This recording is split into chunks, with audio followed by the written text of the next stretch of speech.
Jeff, Hmm. there is, we have the ladies talking about the six figures. The six figures is going crazy.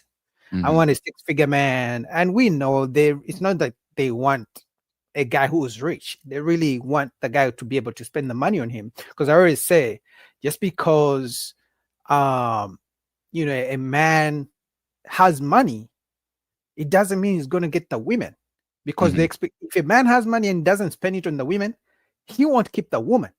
So Yeah. in the era of women asking about six figures and things like that, and Hmm. this study that came out that the average man spends 5,000 to maybe 12,000 a year in a relationship. So we're talking dates, Hmm. flowers, trips, sometimes buying her clothes, sending her money for hair, nails, because I believe most trips that couples go to, it's a women initiating those trips, whether she wants to put the videos and photos on Instagram Hmm. and things like that.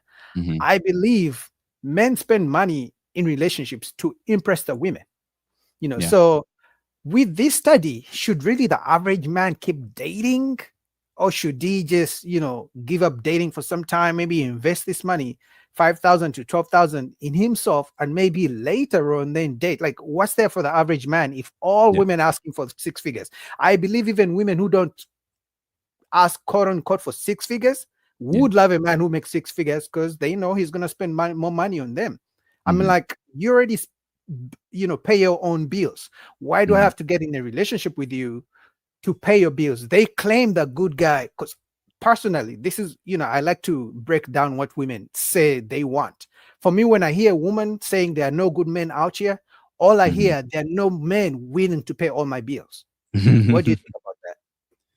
I actually agree with that to an extent that a lot of women for whatever reason uh have an elevated view now in terms of what it is that they're expecting economically from their male counterparts. Like that's the thing.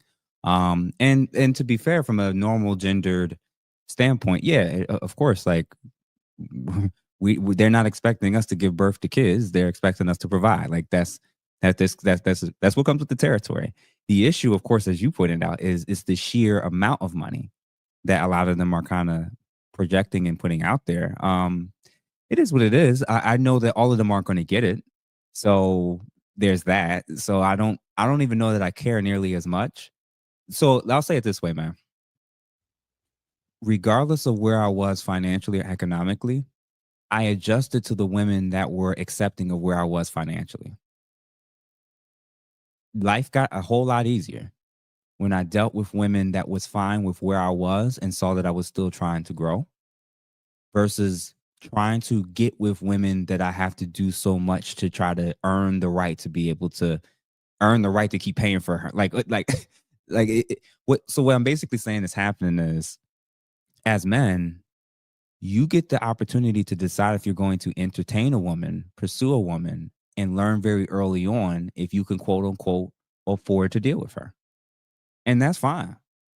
If she's saying this is her standard and you're not there yet, that's fine. Like it's not the end of the world. Just move on.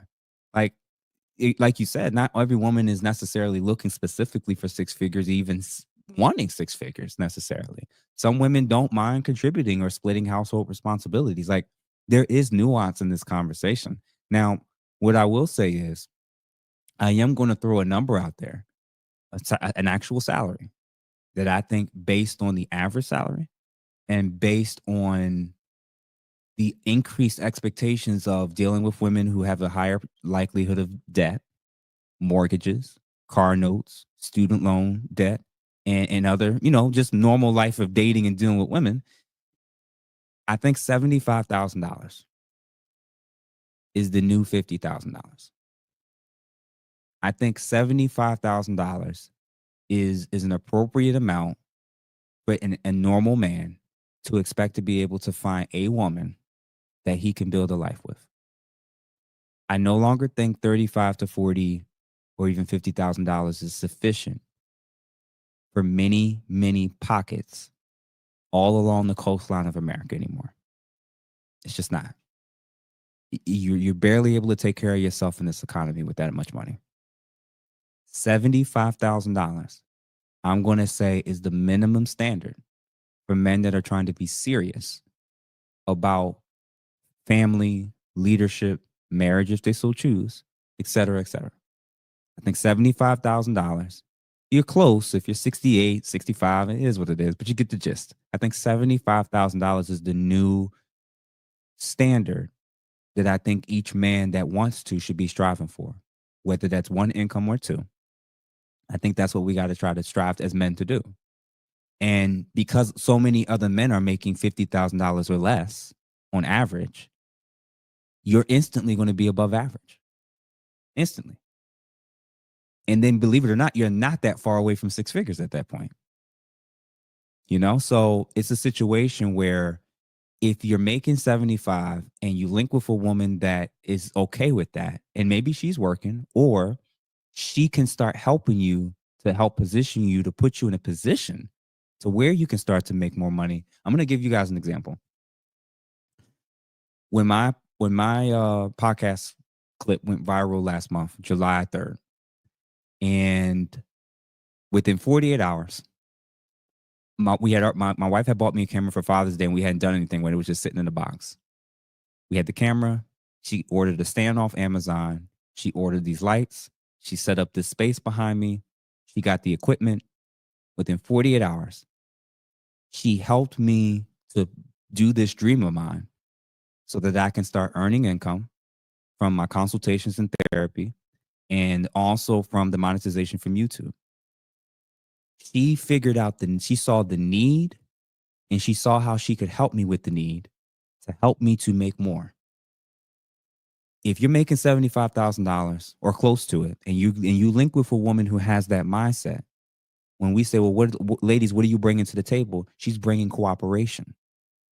She's bringing a mindset of wanting to help build, to help you grow, so that you can get to a place financially where you can afford everything, versus the mindset of her coming in to take and extract from you. She's coming in and seeing herself and you're seeing her as an asset versus a liability. That's how you should be screening. We don't give a damn about what women talking about, 100,000, 150,000, 200,000. Half of them not going to get it anyway. We don't care. What you should care about is making 75 so you have a little buffer between paying for yourself and being able to afford to be able, different things in life with her. And if you do that, and again, in this economy and in this market, King Breeze just said most people won't make 70K. My brother, the jobs in mass in the US barely pay half of that. I agree 35 ain't enough, but to say 50 can't take care of yourself is definitely a hot take, but to each his own. Y'all got two choices as men. Listen to King Breeze or listen to me. Be satisfied at 50 or figure out what you need to do. Live with the can't or live with the how do I do it. It's mindset. It's mindset. How over the last 5 years I increased my income by $10,000 every single year in a field that doesn't even pay well. How am I putting myself in a position based off of my wife's help and my own ingenuity to potentially be able to, in this time next year, to double my salary in this economy? How did I get a home that's worth over $500,000 as a therapist? This is what I'm saying. There's men that think like this, and you're entitled to think that way. You're entitled to move that way. If the majority of men and women think like that, it should be easy for those that don't. It's going to require some work. It's going to require 12-hour days. It's going to require your weekends. But guess what? For every guy that's doing that, there's 9 that's not. There's 9 of them that's not. So again, you can't. It's hard. It's difficult. It's so rough. Or how do I do it? And what woman can I find to help me get there?